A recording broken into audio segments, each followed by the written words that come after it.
visits to Davos. I remember at that stage taking liberties with you and then the then CII president. I said, look at the kind of results that the OMCs, the oil marketing companies, are showing, and the kind of global interest there is in the Indian energy sector.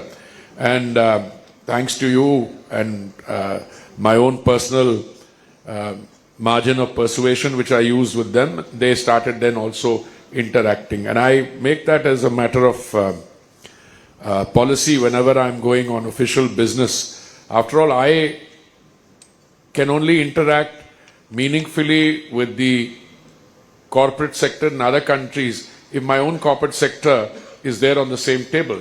And I mean both the private and the public sector. I've always made that very clear. Why do you call it a PSC summit? I have no difficulty with what you call it, but what I'm greatly reassured by is that the participation in deliberations of the kind we are having today has very significant participation of large public sector and private sector companies. And you mentioned a few names. I don't want to single those out. There may be many others. I also want to briefly refer to the skill deficit. It's not something I get too worried about, because I think in many respects, Arun, it's a phase in our development journey. When I was Minister for Urban Affairs, and I was Minister for 7 years, I recall very often being told that if you advertise in the construction sector for jobs which have low quotient of skilling required, you get hundreds and thousands of applications. The minute you scale up the skill requirement, even by small amounts, the number of applicants decreases. I said then, and I'm talking about something 5 years ago, that was most unfortunate. We needed to rectify it. And we tried to rectify it. And that rectification came essentially in the form that through the agency which was associated with the ministry, CREDAI and the NASDAQ, what is the other one called? NAREDCO. We said, why don't you do something? Take people with varying degrees of skills,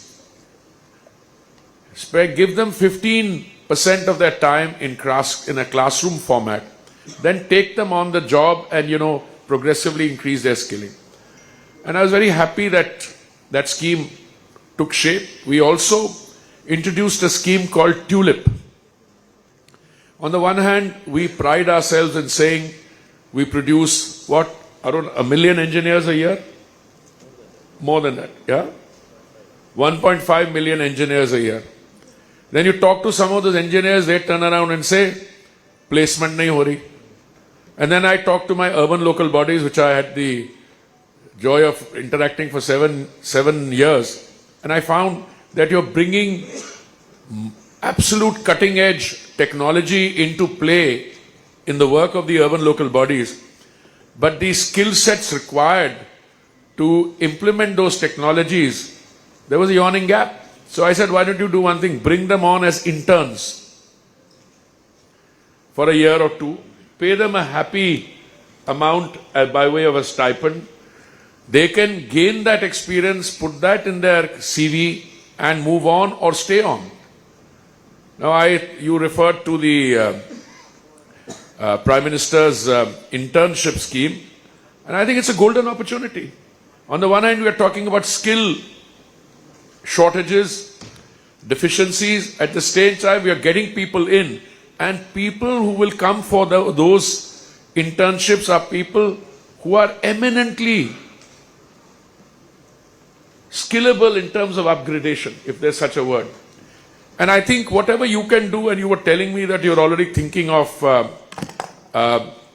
incentivizing that scheme and making it more attractive, I think it's a great proposition. And I would share with you my experience. Today, if you go into, let's say I travel to ADIPEC, I travel to other parts of the world. If you look at the major oil companies in the world, the people that we call oil majors, there are 4 or 5 companies in the world. All of them have their capacity building centers in India. And each one of them tell me when I meet their CEOs that they're taking that capacity building center and, going up to 30,000, 35,000. If you look at the senior management of the corporate sector in the world, I'm not going to simple facts which are staring you in the face. I was once drawing up a list of Indian origin or Indian passport holders or, people of Indian origin generally as stakeholders in the American corporate structure. And I was drawing up a list of CEOs. And I got a list of 15, 16 of the very prominent companies. And then Lakshmi added to that, why have you left out Mr. X? He's from IIT Kanpur, from where Vartika is. So, it's endless. But that's only one part of it. If you look at their senior management, again, the same graduates of the eminent institutions like my 2 colleagues here, they could either join an Indian company or go forward. So when Arun was saying that there's no difference between the two and he finds less, you didn't use the word, but I think you meant interference, no? I can tell you, as long as I am the minister, and that's the norm with the Modi government, I think the OMCs will enjoy as much flexibility in their decision making as the private sector, if not more. And that is a fact, and it's reflected in the performance of the OMCs. I don't like to tempt fate because, market earnings can go up and down very easily. But I'm very happy last year, if you look at the earnings of the OMCs, and I'm talking a little more on the oil marketing companies, I'm a little more familiar with them. If I remember correctly, it was about 1,59,000 crores profit after tax. Now these are 4 or 5 companies, etc. If you have these are PSEs. But the fact of the matter is, we are still grappling with traditional mindsets. There was a view that the public sector, because of the time when some of these companies were established, they are heavy on bureaucracy. I don't know if I'm using the correct English. Light on decision making, takes very long to take decisions, and so on and so forth. I don't think that's the case. I have, as part of my prepared notes, some figures I will take the liberty of sharing with you, because I think that sums up the economic performance over a limited time horizon. In the fiscal year 2014, the net worth of the CPSEs, that is the Central Public Sector Enterprises, was rupees 9.5 trillion. In the year 2023, that's a year ago, it rose by 82% to 17.33 trillion. Now, in a period of 9 years, a 82% increase. The contribution of all CPSEs to the exchequer by way of excise and customs duties, GST, corporate tax, dividends, etc., stood last fiscal year 23 at 4.58 lakh crores, which is an increase of 108% over the figure in fiscal year 2014, which was 2.20 lakh crores. The net profit making CPSE stood at rupees 2.41 lakh crores last year versus rupees 1.29 lakh crores in fiscal year 14, with an increase of 87%. The total market cap of all 81 listed PSEs has grown by 225% under the Modi-led government. During 2004 and 9, the PSE index rose by 60%, but this was only half the growth rate of the census. From 2009 to 14, the PSE index declined by 6%, while the benchmark surged by 73%. And during 2014 and 24, the PSE index soared over 226%, while the BSE Sensex witnessed a 230% increase. So you can see both sides. Now these figures I submit speak for themselves. And he said there is not much difference. There is a difference. When I talk to my slightly more cynical colleagues in the oil marketing companies, they tell me they work pro bono. No, there is therefore some difference between them. But I think the fact of the matter is the responsibility you are called upon to discharge and the experience you gain. Therefore, I am not at all surprised that when we advertise jobs, that is the, what is it called, the Public Sector Enterprise Board, when they do it, there are very, very qualified people from the private sector, both inside the country and outside the country, who come to apply for those jobs. I think that again is a reflection of the journey that we have traveled. Chandrajit, I want to compliment the CII for its contribution to the economic growth of the country. And this is much before the Honorable Prime Minister introduced concepts like Atmanirbharta, Viksit Bharat, etc. I'm going back to the 80s, early 80s and so forth. The fact of the matter is that if we are to transition to being a Viksit or a developed country by 2047, it will require the dedication and relentless pursuit by all sectors of the economy. And I think the private sector, forgive me if my colleagues may not agree with the nuance, but the private sector will have to take the bulk of it. When we look at economic performance, I sometimes worry that maybe there is also a little bit of hesitation or reticence even in the private sector. I think we need to overcome that. We have shown, rather the economic performances have demonstrated that you have moved from a position amongst the fragile five just 10 years ago to the fifth largest economy. And if you believe in what the IMF says, but everybody else is saying the same thing, India will be the third largest economy by 2027. Well, it's not 2027, 28. If you continue to grow at this rate, going from a 4 trillion to a 7 trillion to a 10 trillion and then to a 20 trillion economy is very much part of the growth trajectory. And you will already see that. I can tell you, when we first started talking about such GDP projections, we were not even taking them up to 7 and 10 trillion dollars. I remember a lot of people reacted with a degree of sneer when I used to talk about a $5 trillion economy a long back. And I used to say then, I said, look at the basic facts. Even if you ignore what was then in the informal economy or outside, if you look at the growth and then you see the integration taking place, in fact, it's no great news. So, but today no one is ever doubting that you are going to be a $5 trillion economy very soon. I mean, it's not even a part of a conversation. Today, even $7 trillion. Well, some cynics there who got the benefits of very high quality liberal education, they're great friends of mine, by the way, they'll say, watch out, you should not get into what is called a middle income trap. Come on.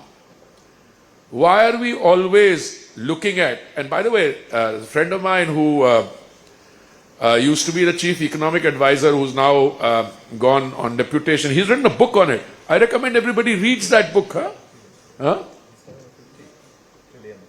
Yeah, he's talking about 50 trillion. Since I'm on a public platform and happen to be a minister just now, I don't want to say anything which will, well after I'm gone, this is the guy who was talking about 50 trillion. But you're talking about very clearly 20 trillion, 24 trillion dollars in the next 2 decades without any difficulty. And I think if you look at that and the per capita income rises that will give rise to, you look at the scale of the economic opportunity here. But let me digress, since you've indulged me, and come back to the energy sector.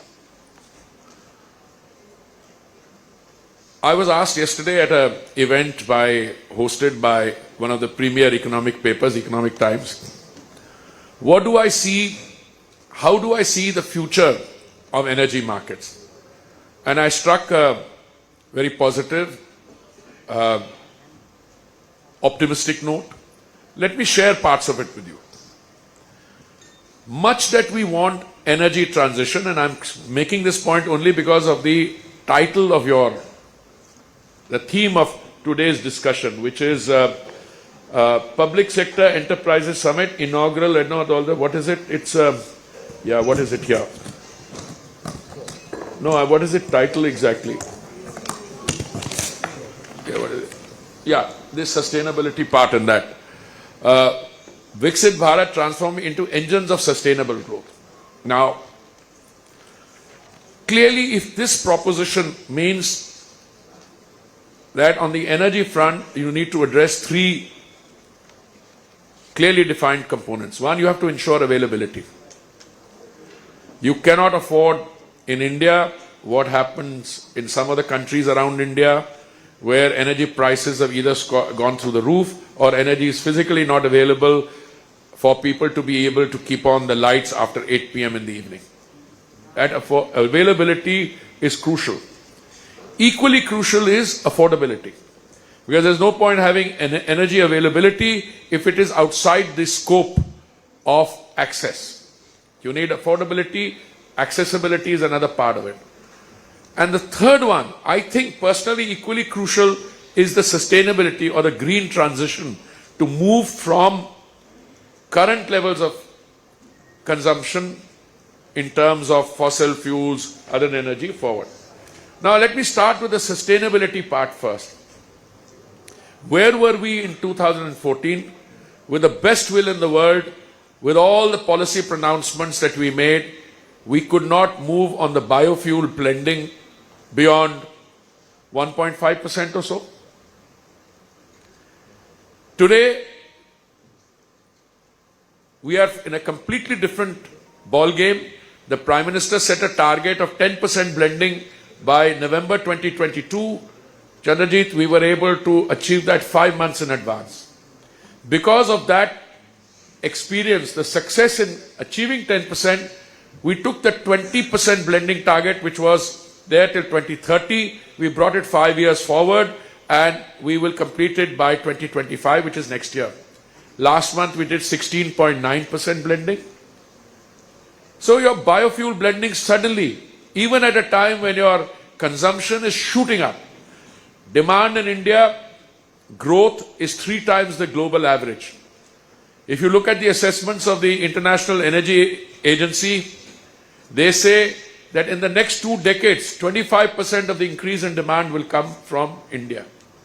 I'm not getting into comparisons like in a large economy, which is $20 trillion, demand is I'm not even interested in that. Our own demand will be growing at 3 times the global average. Therefore, 3 years ago when I was associated with this ministry, we were consuming 5 million barrels a day. Today we are consuming 5.4 million barrels a day. If we are going to consume 2.5 or 3 times of what we are consuming now, please multiply that into that. Will we still consume fossil fuels? If I can help it, and if all the green wedded people can help it, we would phase out fossil fuels faster than is possible. But you have to be realistic. You have to be able to make the transition, which in effect means you have to survive the present. Today, any estimate that I see, and please correct me, any of you, whether it's BP, Shell, Exxon, all of them say at least for 20 years, the percentage of fossil fuel in the overall energy mix will be declining, but it will still be there. The percentage of green energy, by that I mean fossil fuels, biogas, and most certainly green hydrogen. And I'll come to that separately. What is the immediate prospect? We were, I think, consuming something like 102 or 104 million barrels a day. 102. The producers group cut back, they said temporarily, by about 4 or 5 million barrels a day. I was asked yesterday, how do you see the energy situation with the celebration of democracy in the United States? My answer was a very simple one. Today, more production is coming on the global market from the Western Hemisphere. What do I mean by that? Brazil, Guyana, Canada, US. The US was producing 13 million barrels of crude oil in a day. When I went to Gastech in Houston, I asked around in all my interaction, and I was told the former president, George W., had addressed a gathering, and he was almost suggesting that irrespective of the result of the election, at that stage it was not clear whether it would be a Harris presidency or a Trump presidency, although chaps like me have been sure for a long time it was going to be a Trump presidency. But today, if you were to say that the 13 million barrels of crude oil that the US produces in a day, if they add another, I think it would be making a very safe thing. So in other words, more and more oil is coming onto the market. So one expects as a result of that, that the market situation will calm, and at some stage, the producers who have cut back will also decide, well, if there's more oil coming onto the market, they might as well use the oil that they have in order to earn revenue for development. I mean, I see that as a natural byproduct of where we are going. In India today, we are stepping on the ENP. Today I was very happy to find that the bids that were received on account of the open acreage licensing policy, or OALP 9, they are now actually being implemented. The Honorable Prime Minister has taken some revolutionary steps. Out of the total 3.5 million square kilometers of sedimentary basin, 1 million, which was no-go area, has about 99.9% been opened up, and 38% of the bids which have come into the OALP 9 are in that 1 million square kilometer released area. Point one. Point two, some of our legislation is 70 years old, 75 years old. I went to the cabinet based on interaction with our oil companies, with the foreign entities who have an interest in the Indian market, and said, what is it that you would like to see tweaked in our policy? We drew up a list, went to the cabinet, got approval, and we've got draft legislation before Parliament, and I'm hoping in the next session, which will start in about 10 days' time, we will be able to get that legislation through. So even the last vestiges of things that need to be corrected will be done.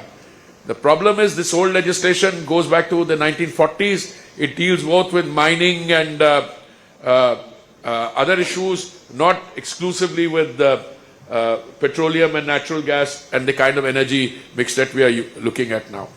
I'm very optimistic about biofuels. I look at the examples around. When I was ambassador to Brazil, I was told by the Brazilian cooperative Unica, their president, that if India joins Brazil and the United States, biofuels will take off. Well, India has not only joined, but India is, I think, the second largest biofuel blender in the world today. Because of our base is so high, we are actually blending more biofuel than even the United States. But the Brazilians are going on from a 27% blend in the basic fuel to 35%. And whilst we are confident of meeting our 20% target by October of next year, I think we are already in discussion, all of us, what will a post 20% scenario look like. Green hydrogen is the fuel, the wave of the future, and that's where I'm even more encouraged. I think the government policy of providing a budgetary provision of 19,700 crores for electrolyzers under the PLI scheme, the fact that all electrolyzer manufacturers are here, our own companies, HPCL, BPCL, have made electrolyzers. More important, today it is quite clear that green hydrogen will succeed in places where there is local demand, there is local production, and there is local consumption. We satisfy all three conditions in one place. Our companies in the private sector have already started signing contracts for export of green ammonia. They have done it to companies in Germany, to Singapore, for their newly established electricity generating authority. The figures that we have of 5 million metric tons by 2030, I think is a grossly underestimated figure. As we move forward, things are happening. And again, I want to come back because I think I've taken longer than I'd intended to. The progress here is both in the private and the public sector.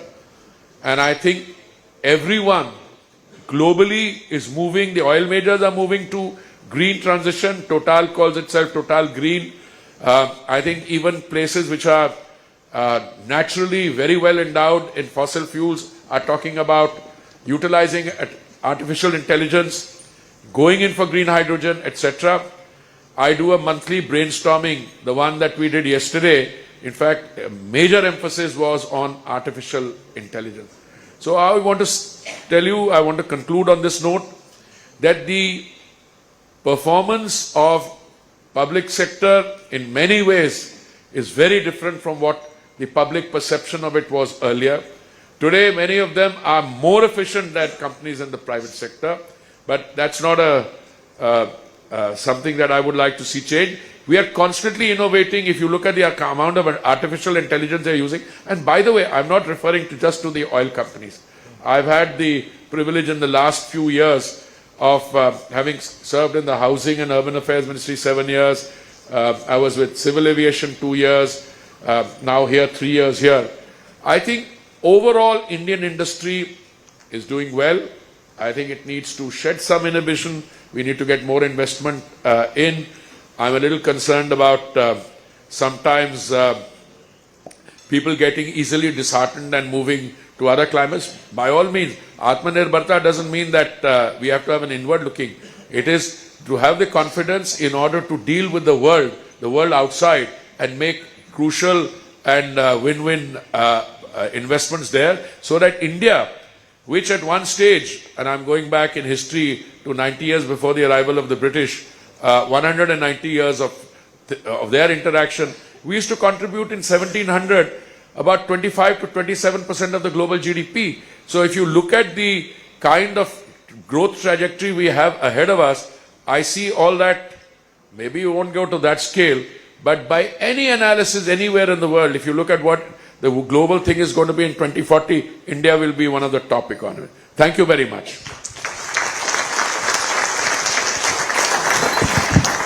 Thank you, sir. May I invite Mr. Arun Kumar Singh to kindly give the closing remarks, please. Not long. Sir, thank you. Basically, to Mr. Banerjee, thank you. Thank you all, Vartika ji, for having come and raised this.